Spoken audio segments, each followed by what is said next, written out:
Bueno, buenos días Luisi. Buenos Buenos días. días.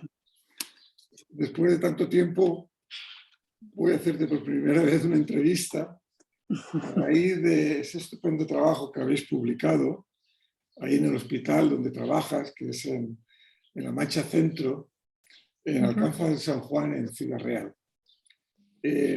Para los que no conozcáis a Luisi, aparte de una amiga, terapeuta, y lleva muchos años acompañándonos y aprendiendo juntos, ella es enfermera especializada en salud mental y han hecho un trabajo muy bonito sobre un grupo de personas, digamos, en esta área de la salud mental que tiene que ver con el estrés, con problemas adaptativos, con depresión, etc. Y es un trabajo que vamos a publicar en el boletín, que vais a poder acceder a él. Y queríamos preguntarle a Luisi cómo surgió la idea de este trabajo y un poco cómo fue, cómo te surgió, cómo fue y cuál fue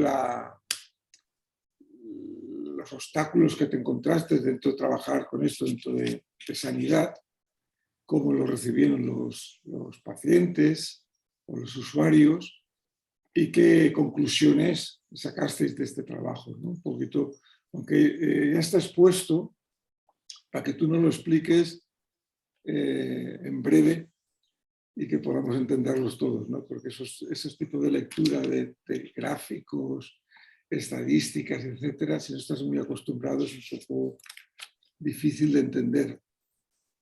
Bueno, Luis, pues explícanos un poco qué es lo que te motivó el hacer ese trabajo y cómo te sentiste haciéndolo.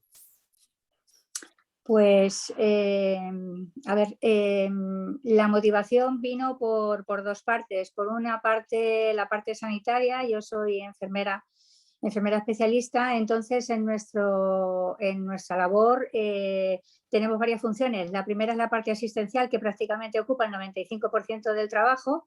Hay una parte docente que he hecho puntualmente y otra parte investigadora. La parte investigadora, a ver, digamos que es la más ingrata porque realmente no tenemos tiempo para dedicarlo a esta función, pero sin embargo es una de las partes que más contribuye al desarrollo profesional.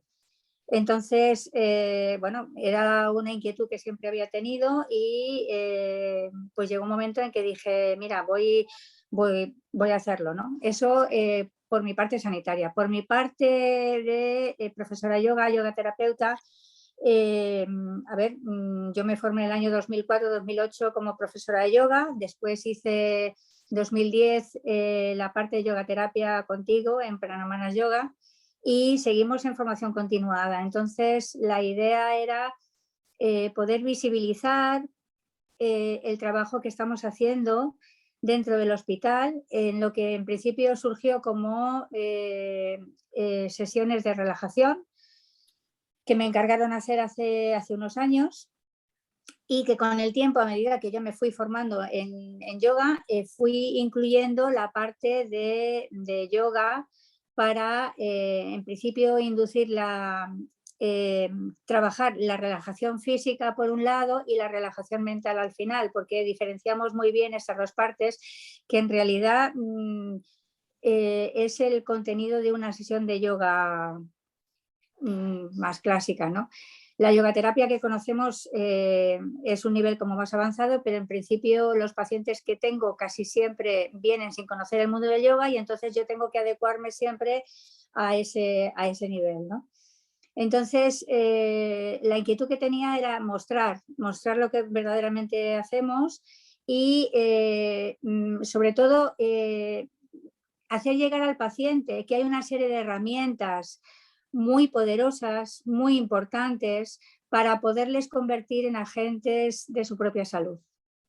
Es decir, el yoga, como sabemos, no es una técnica de relajación, es una filosofía de vida que va mucho más allá de todo eso.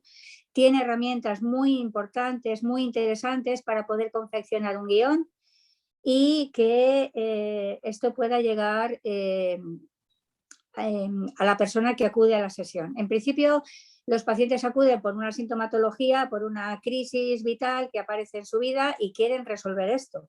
Pero es verdad que el trasfondo, bueno, puede ser otro muy, muy diferente. Bueno, se sorprende muchas veces en el sentido de que el yoga no solamente es ayudarse a relajarse o a conseguir más elasticidad, sino que la esencia del yoga es aprender a parar y aprender a mirarse, aprender en definitiva, a crear conciencia, ¿no?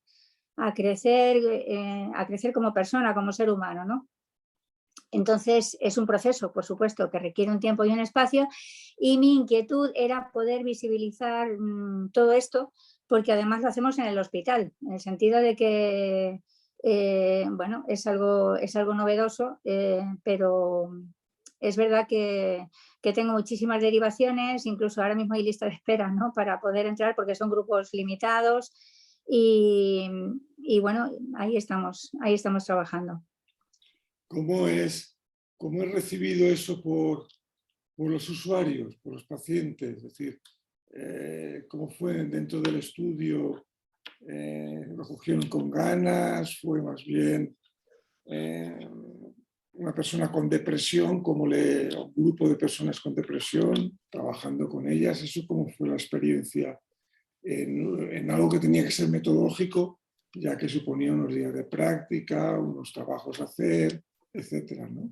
Sí, a ver, el trabajo que diseñamos, en parte, bueno, el diseño yo era una idea que tenía en la cabeza. Lo comenté con IDF, que es un servicio que tenemos en el hospital, investigación, desarrollo y formación. Entonces ellos me ayudaron a hacer el diseño. Es un diseño muy sencillo y el estudio consiste en pasar unas escalas justo antes de empezar la sesión y al acabar la sesión, en función de las 3 prácticas, de las 3 técnicas que utilizamos para hacer el estudio. Realmente los pacientes no se sintieron contrariados ni hubo ningún tipo de oposición para hacerlo, porque formaba parte de lo que es el transcurso de la sesión. Es verdad que yo lo expliqué, que les pedí su consentimiento para saber si estaban de acuerdo en hacer este estudio. Por supuesto era anónimo, preservando toda la confidencialidad, y y hacíamos la práctica. Son escalas autoaplicadas. Intenté simplificar el estudio lo máximo posible para que fuera fácil, tanto para ellos a la hora de responder, como para mí a la hora de recoger el resultado, ¿no? Entonces, bueno, esta fue la idea. Las sesiones ya se conocían, porque ya llevamos unos cuantos años. Yo empecé con grupos de relajación en el año 2000 y con grupos de yoga empecé en torno al año 2007, más o menos. Y poco a poco fui incorporando la yogaterapia que hemos aprendido contigo. Es decir, que ha sido un trabajo progresivo, que los pacientes han admitido muy bien y que en muchas ocasiones se sorprenden, ¿no? Se sorprenden porque algunos llegan desde el escepticismo. Han oído hablar del yoga, pero es verdad que tienen una idea como muy vaga, seguramente muy gimnástica, de lo que es el yoga, la parte de Hatha Yoga que más nos ha llegado a Occidente, pero sabemos que el yoga es mucho más profundo, que tiene otras muchas herramientas y que tratamos de ponerlas en marcha para poder alcanzar ese resultado que te digo. En el estudio utilizas como tres modalidades, ¿no? Que una es la Hatha Yoga, la somática, ¿no? Ajá. Y la tercera, el MOC, el movimiento orgánico consciente. Ajá. Hablamos un poquito de las diferencias, de los encuentros y cuáles fueron los resultados que dieron el estudio, ¿no? Sí, a ver, sé que el estudio quizás sea un poco, claro, el mundo de la metodología científica no todo el mundo lo conoce, ¿no? pero yo invito a leer el artículo y sobre todo a leer las conclusiones, ¿no? Porque es lo que aclara un poco. Lo que yo me planteaba, la pregunta en el estudio era si alguna de estas tres técnicas era más eficaz, vamos a decirlo así, en el resultado de las escalas que pasé. Pasé 2 escalas, que es la escala de depresión de Beck y una escala de estado-rasgo que son bastante conocidas. Entonces, el resultado de la escala viene a decir que no hay realmente diferencias entre una técnica y otra, pero sí es cierto que hay una gran mayoría de pacientes que mejoran en la escala de depresión y en la escala de estado-rasgo. Entonces, bueno, pues es algo que nos alegró muchísimo y que es verdad que es algo que me llegaba a partir de los comentarios de los pacientes, ¿no? Bueno, siempre hay algún paciente que no engancha con la sesión por lo que sea, que abandonan la primera sesión, pero la mayor parte, en la medida en que se comprometen, repiten y terminan el ciclo de sesiones, es difícil que no haya resultado. Es difícil. Es decir, a ver, requiere una disciplina, requiere una práctica y sobre todo un compromiso. Yo les pido mucho compromiso para asistir a la sesión, que sepan que esto es un servicio público, que tenemos una lista de espera y en función de esa disciplina y de esa constancia tenemos resultados.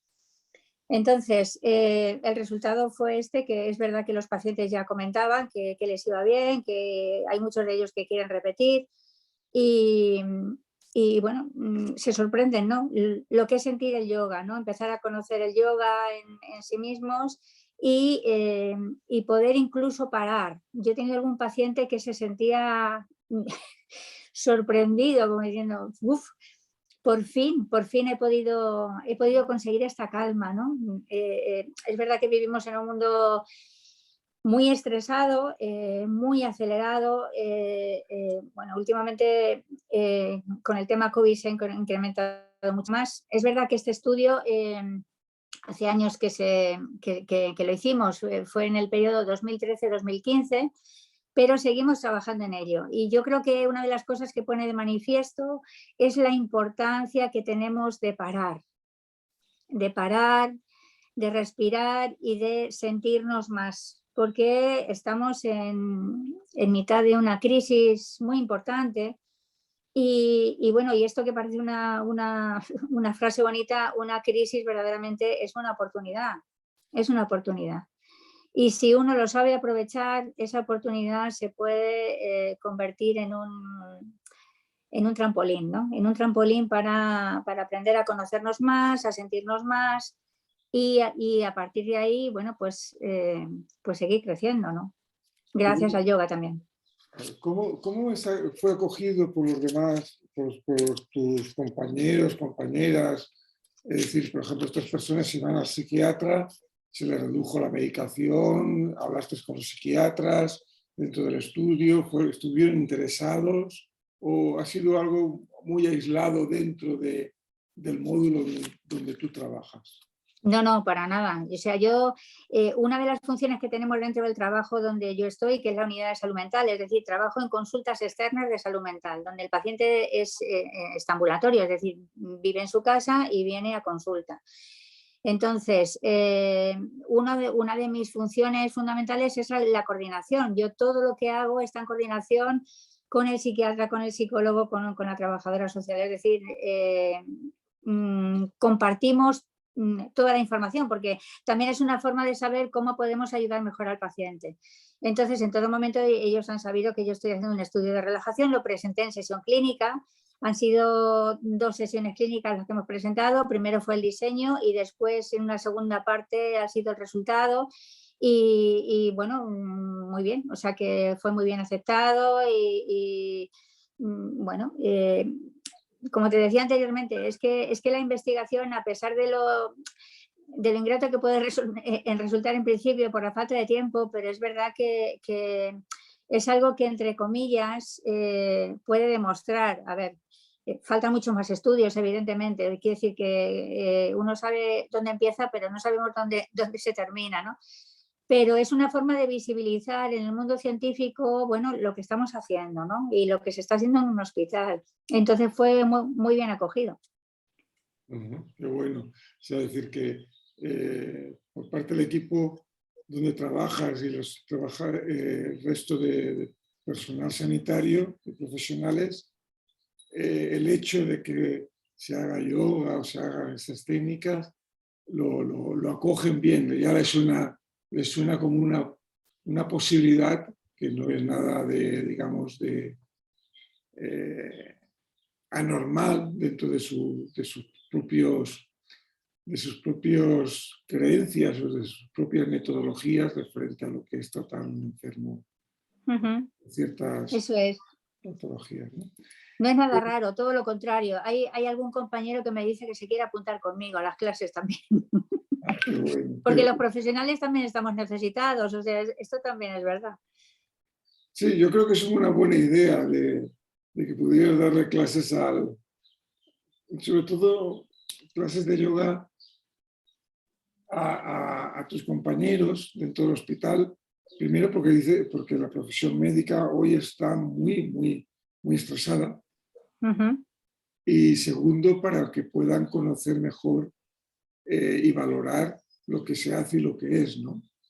Como una posibilidad de potenciar cualquier intervención sanitaria, en este caso dentro de la unidad de enfermos llamados mentales o de salud mental, ¿no? Como conclusiones, para ir acabando, Luisi, y algún consejo o algún comentario que hagan tus compañeros de yogoterapia, de yoga, sobre el trabajo, ¿cuál es quizás lo más eficaz que encontraste o cómo nos animarías a que sigamos explorando o enfocados cuando tenemos una persona con problemas de depresión, por ejemplo, de estrés? Para ti, ¿cuáles serían las claves que has comprendido? A ver, yo creo que hay varias cosas importantes. La formación me parece que es básica. La formación donde uno tenga inquietud por hacer, yo creo que es importante elegir una buena fuente, una buena escuela, ¿no? Formación académica, vamos a llamarla así. Luego, a ver, la formación empírica tiene que ver con la experiencia de cada uno y yo creo que eso forma parte del saber profesional, ¿no? En el mundo del yoga, además, hay una tercera pata muy importante que es la práctica personal, en el sentido de que yo cuando me formé en relajación al principio, antes de estar con el yoga, recuerdo que cada vez que intentaba practicar en mí misma me daba cuenta, y pensaba, es que no solamente es una transmisión teórico-práctica, es que lo que estás transmitiendo es una energía, es una actitud, ¿no? Entonces, eso al final se sabe. Si yo transmito el yoga pero no soy capaz de practicar en mí misma, evidentemente es una transmisión mucho más vacía, ¿no? Mucho más superficial. Con lo cual ese tipo de práctica y ese tipo de coherencia personal que forma parte de la espiritualidad tiene que estar ahí, tiene que estar ahí. Y luego esa otra parte investigadora de poder estudiar, de poder seguir formándose y al mismo tiempo poder compartir un espacio de profesionales, mantener un poco lo que hacemos en nuestra escuela, en Pranamanas Yoga. Una comunidad donde mantengamos una atención, un contacto, una formación continuada donde se puedan resolver dudas, donde se puedan resolver experiencias, ¿no? De qué ha pasado con tal persona, con tal grupo, con tal patología. Yo creo que eso nos ayuda mucho a poder seguir en este camino que a veces uno se plantea muchas dudas. Yo cuando veo que me llegan personas con tanta patología orgánica, la verdad es que hay también una parte de responsabilidad ahí, ¿no? Muy importante, porque yo una de las máximas que tengo y que siempre nos has enseñado tú, ¿no? Y en el mundo de la medicina también, que es no dañar, ¿no? No dañar. Pero a partir de ahí, cuando uno se coloca desde la posición de aprendiz, es mucho más fácil. Es mucho más fácil, en el sentido de que el aprendizaje siempre está ahí, siempre tiene que estar ahí. la posibilidad de compartir con los compañeros, con los profesores, siempre está ahí también, y que a partir de ahí sigamos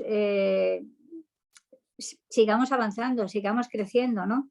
Para que cada vez ese conocimiento se vaya constituyendo en sí mismo y cada persona lo integre dentro de sí mismo, porque yo creo que en definitiva tiene que ver con eso, ¿no? Pues me parece, para finalizar, tus palabras muy, muy acertadas, muy coherentes y muy sabias, y te agradezco tu presencia, te agradezco tu labor, espero que siga dando frutos y que realmente la comunidad sanitaria vaya introduciendo y normalizando la autogestión en la salud y también como prevención para salir de modelos que solo sean bioquímicos, que tienen su importancia, porque no son los únicos modelos. Y gracias a personas como tú, que estáis ahí metidas y que sé que no es fácil porque hay que romper tabús, hay que romper falsas creencias, y hay que hacerlo muy bien y con seriedad lo estáis haciendo, ¿no? Pues muchas gracias, Luisi. Muchas gracias a ti. Nos vemos prontito, nos vemos en verano. Un abrazo. Un abrazo. Gracias. Hasta luego.